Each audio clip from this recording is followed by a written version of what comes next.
Hi കൂട്ടുകാരെ, എന്തുണ്ട് വിശേഷം? അപ്പോൾ ഇന്ന് വളരെ എളുപ്പത്തിൽ തയ്യാറാക്കാവുന്ന ഒരു 3 മിനിറ്റ് കൊണ്ട് നല്ല അടിപൊളി 2 നാരങ്ങ വെള്ളത്തിൻ്റെ റെസിപ്പിയുമായിട്ടാണ് ഞാൻ വന്നിരിക്കുന്നത്. ഈ നാരങ്ങ വെള്ളത്തിൽ ഞാൻ അത്ഭുത ചേരുവകളൊന്നും ചേർക്കുന്നതെന്ന് അവകാശപ്പെടുന്നില്ല. നമ്മുടെ വീട്ടിലുള്ള ക്യാരറ്റും ബീട്രൂട്ടും മാത്രമേ ഞാൻ ചേർക്കുന്നുള്ളൂ. അതുകൊണ്ട് വളരെ വ്യത്യസ്തമായ രുചിയിൽ നമുക്ക് 2 നാരങ്ങ വെള്ളം തയ്യാറാക്കാം.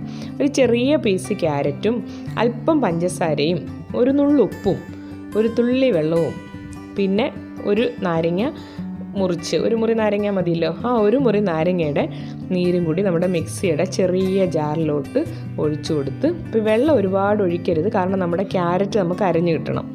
അതുകൊണ്ട് നാരങ്ങ നീരും ഒരു തുള്ളി വെള്ളമേ ചേർക്കാവുള്ളൂ.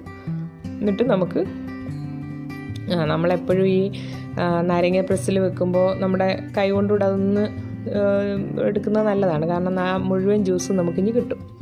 എന്നിട്ട് നമുക്ക് ആ ചെറിയ ജാറിലിട്ട് നന്നായിട്ട് അരച്ചു കൊണ്ടുവരാം. അപ്പോൾ അരച്ചു കൊണ്ടുവരുമ്പോൾ അതിൻ്റെ ആ ഒരു ക്യാരറ്റ് അരഞ്ഞു വരുന്നതിൻ്റെ ആ ഒരു കൊന്തൊക്കെ കാണുമല്ലോ, അത് നമുക്കൊന്ന് അരിച്ചെടുത്തിട്ട് നമുക്ക് ഒട്ടും ഒരു ശകലം പോലും കളയാതെ നമ്മൾ എടുക്കുകയാണ്. എന്നിട്ട് നമ്മളത് വലിയ ജാറിലേക്ക് ഒഴിച്ചു കൊടുത്ത് നമ്മുടെ ആവശ്യത്തിനുള്ള ഒരു ഗ്ലാസ് വെള്ളം ചേർത്ത് കൊടുത്ത് ആവശ്യത്തിന് മധുരം ഇട്ട് നന്നായിട്ട് മിക്സ് ചെയ്തിടണ്ട. നല്ല പതഞ്ഞ നല്ല അടിപൊളി ടേസ്റ്റിൽ ക്യാരറ്റ് ലൈം ജ്യൂസ് റെഡി. കണ്ടോ, നമ്മൾ പുറത്തുനിന്നൊന്നും എടുക്കാൻ പോയില്ല. അടുത്തത് നമ്മൾ ബീട്രൂട്ടാണ്. ബീട്രൂട്ടിൻ്റെ തോല് ചെത്തിക്കളഞ്ഞ് ഒരു ചെറിയ പീസ് ബീട്രൂട്ട് ചെറുതായിട്ട് മിക്സിയിൽ അരിഞ്ഞിട്ട് കൊടുക്കുക.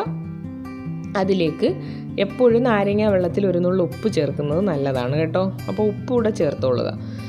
നമുക്ക് നമ്മുടെ നാരങ്ങ പിഴിഞ്ഞതിലേക്ക് ഒഴിച്ചു കൊടുക്കാം. ക്യാരറ്റ് ജ്യൂസ് ചെയ്ത പോലെ തന്നെ. എന്നിട്ട് പഞ്ചസാരയും ചേർത്ത് ഉണ്ടാകുന്ന ഉപ്പ്, ഒരു നുള്ളു ഉപ്പ് കൂടെ ഞാൻ ഇട്ട് കൊടുക്കും എപ്പോൾ നാരങ്ങ വെള്ളം പിഴിഞ്ഞാലും. ഇനി നമുക്കത് മുമ്പിലത്തെ കൂട്ട് തന്നെ നമുക്കത് അരിച്ചെടുക്കാം. എന്നിട്ട് അതിലേക്ക് നമ്മുടെ ആവശ്യത്തിന് വെള്ളവും പഞ്ചസാരയും ചേർത്ത് മിക്സിയിലിട്ടൊന്ന് പതപ്പിച്ചെടുക്കുക. മിക്സിയിലിട്ട് ഒന്ന് കറങ്ങുമ്പോൾ തന്നെ നല്ല പതഞ്ഞ് കിട്ടും. അത് കണ്ടോ, നല്ല അടിപൊളി കളർഫുള്ളായിട്ടുള്ള വളരെ വ്യത്യസ്തമായ ബീട്രൂട്ട് ലൈമും റെഡിയായി കഴിഞ്ഞു.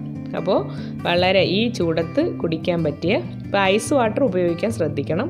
ഇതിൻ്റെ കൂടെ നിങ്ങൾക്ക് കശകശയോ പുതിനയോ ഒക്കെ ചേർത്ത് വെറൈറ്റി ആക്കി എടുക്കാം. അപ്പോൾ എന്തായാലും വെറൈറ്റി ആയിട്ടുള്ള ഈ 2 ഡ്രിങ്ക്സും നിങ്ങൾക്ക് ഇഷ്ടപ്പെട്ട് കാണുമെന്ന് വിശ്വസിക്കുന്നു. പുതിയ ഡ്രിങ്ക്സുമായി വരുന്നതുവരെ, പുതിയ വിഭവങ്ങളുമായി വരുന്നതുവരെ താങ്ക് യു, ബൈ ബൈ.